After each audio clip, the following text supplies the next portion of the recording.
We're the IDS men's basketball reporting team, the Paper Boys. I'm Alden Woods. This is Sam Beisheisen, and this is Casey Kujeski. And we just watched IU's 94 to 66 victory over a pretty bad Grand Canyon team, one of two cupcake teams remaining on IU's schedule. And I apologize because I have basically no voice left. So Sam, I'm going to let you take it from here. What happened in this game? Yeah, Indiana kind of came out relatively slow in this one. They only had an 11-point lead at halftime, mostly because they weren't making as many shots as I guess Indiana would want to make. I think in the first half they were only shooting-wise, they shot 37.5%. Second half that kind of changed. They shot 52% in the second half. James Blackman Jr. kind of came out of one of his slumps, if you can call it a slump. I think he had missed at one point 10 consecutive three-pointers. Hit one in those opening bits of the second half. Had 7 of their first 10 points. Yogi went to the bench, which was interesting. He went to the bench with foul trouble, and Indiana went on like a 15-7 run, opened up to like a 25-point lead with about 11 minutes left, and it was a blowout at that point. That was the end of the story. Indiana did not turn the ball over, hardly at all. They had 4 turnovers, which Tom Green was really surprised about.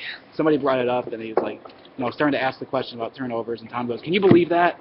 Can you believe?" Like, no, we can't, because you always turn the ball over a lot. You had 19 turnovers against Louisville, but they only had 4. They also out-rebounded Grand Canyon 52-35.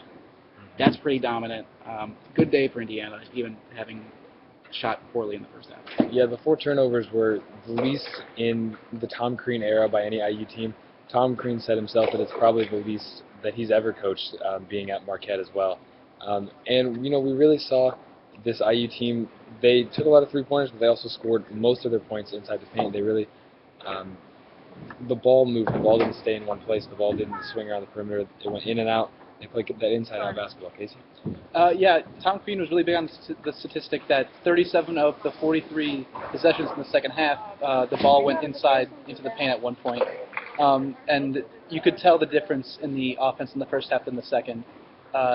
IU had an 11-point lead going at halftime, and that was extended to 30 at one point in the second half, mostly because IU was getting the ball inside to Hunter Mosquera-Perea and Emmett Holt, and Troy Williams even, actually, who had kind of a good bounce-back game tonight.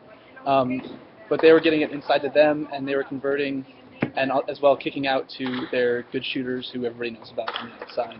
Yeah. And you could just tell the difference between the first half and the second in IU's offense.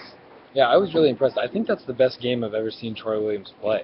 He played 21 minutes, 14 points, 8 rebounds. He led the team in rebounds. But he didn't turn the ball over. And if you've watched IU play this year, Troy Williams is a walking turnover. He's kind of taken over Jeremy Holloway's role as that guy who, when he touches the ball, like, oh, God, he's going to turn it over. And he talked after the game about how he's been able to slow down and he's trying to take more time making decisions. He said he's seeing the whole court, all 96 feet of it. There's only 94 feet in the basketball court, so he's actually seeing 2 more feet than there are in the basketball court, which is pretty impressive. But we were just looking at the stats, and it's too early to say this, and it's too early to compare, but the stats between Troy Williams through 40 career games, which he just finished his 40th game, and Victor Oladipo through 40 games are ridiculously similar. I think it's something like Troy scored 334 points, Vic scored 331. Troy had 180 rebounds, Vic had like 169. They're just, yeah, we have the stats right here. They're eerily similar. And Crean has said multiple times that he still sees potential in Troy Williams. He hasn't seen it. He hasn't got it to develop yet or to come out yet. But he's hyper athletic, and if he can put something like that together, he can become what Vic was for that 2012-13 team. And that'd be something that, would you have imagined that at all? I know Crean mentions Victor Oladipo and Cody Zeller, every press conference as often as he can. Well, and Noah Vonleh now is becoming that extra guy or will sheet. But now it's almost becoming a thing where, oh wait, Tom's onto something. That might actually happen with Troy. They're not really. I just don't see them as being the same players. Only because I feel like Vic still had more. He was more. I know he was an athlete. I feel like when I watched Vic, it was still a basketball player at times. Well, Vic was a guard. And that changed. Vic was a 1-2 kind of player. Yeah. Troy is a 3-4 kind of player. Vic is a point guard in the NBA. If Troy goes to the NBA, he'll be a 3. That's why it's hard for me to always compare them directly, even though the numbers are very similar. I think you can compare them defensively and as athletes, but I don't know if I buy into the whole we're trying to turn Troy into Vic, because they just can't be the same player. They're not built the same way. Right. It just doesn't match up. as soon as Troy Williams, signed his letter of intent, people were comparing him and his athleticism to Victor Oladipo, and that's just strictly based on what their ability was to, like on a basketball court. I mean, these guys are throwing down dunks that you've never seen before.